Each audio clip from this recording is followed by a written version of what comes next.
Hello, part 7, the last one in this series. Does my seed, my time, my money, what I give, does it have a future here? So I ended last session, number 6, with signs to look for. And you can go back and revisit that short teaching.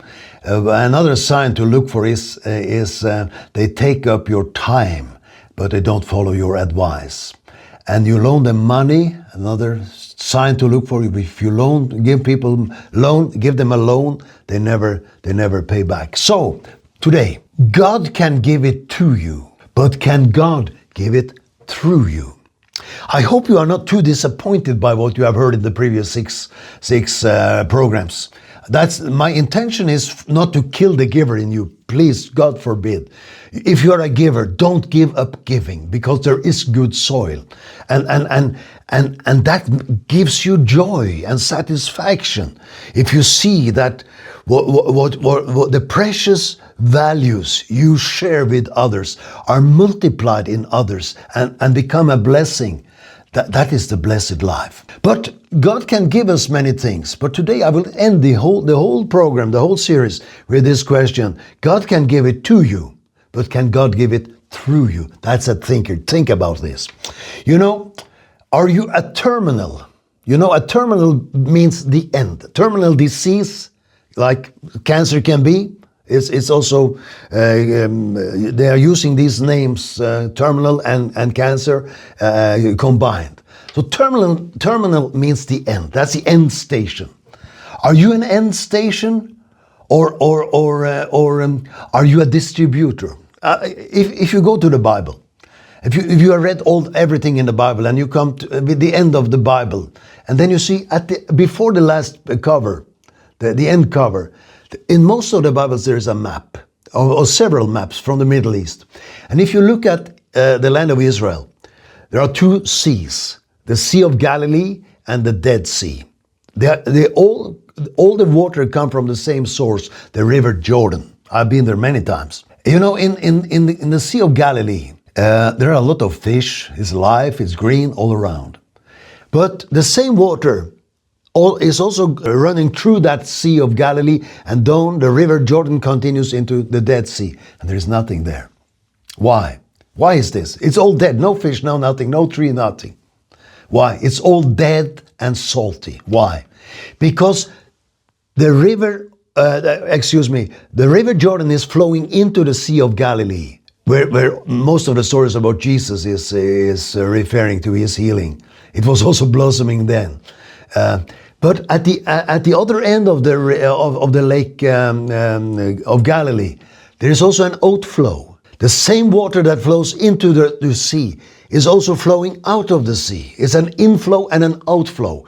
But when the same river leaves the Sea of Galilee and goes down to the sea, the Dead Sea, at the end of the Dead Sea, it's nothing. It's stop. It's full stop. So that water is still water, if you understand what I mean. It's still water. It's dead water. It's salty water, full of minerals. That's another story, but there is no life as we understand it. So why is it dead?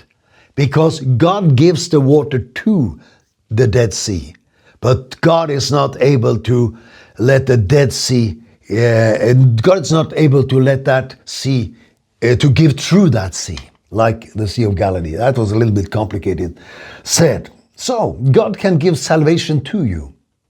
Can God give salvation? Can God bring his salvation message through you? That is the blessed life. That's the blessed life. Not just me as an end station, as a hoarder. The big difference in life is the hoarders and the givers. A distributor instead of a hoarder and end station. God can give money to you. Can God give money through you? Can you be a blessing for others? Some people pray always, oh God, please give to me. I need this, I need that. Okay, so maybe God says to you, is there something you can give? Can you need your prayers answered? Can you become a prayer answered for somebody else? Can you be the answer for somebody else who is praying? God has given you. Give what you have.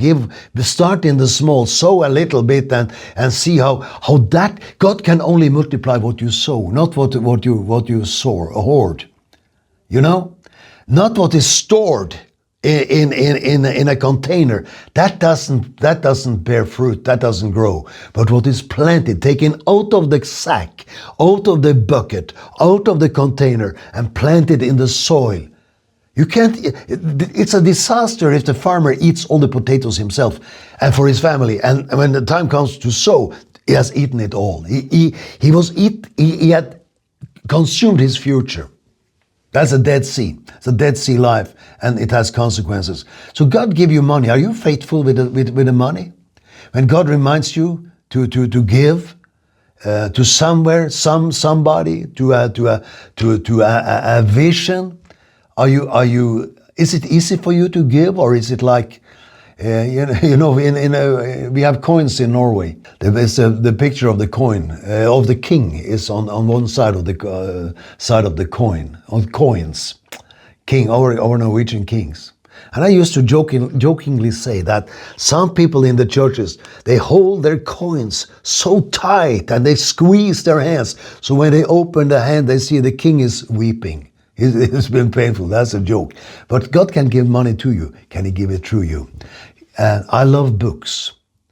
And when I see a good book, I always go back and buy more of those copies. God can give blessings to me through a book. But can He also give blessings to others through me distributing what has blessed me? God can give it to you. Can He give it through you? Think about that. That is the blessed life. And that is the way to get more. Only what you sow, only what you give can be multiplied.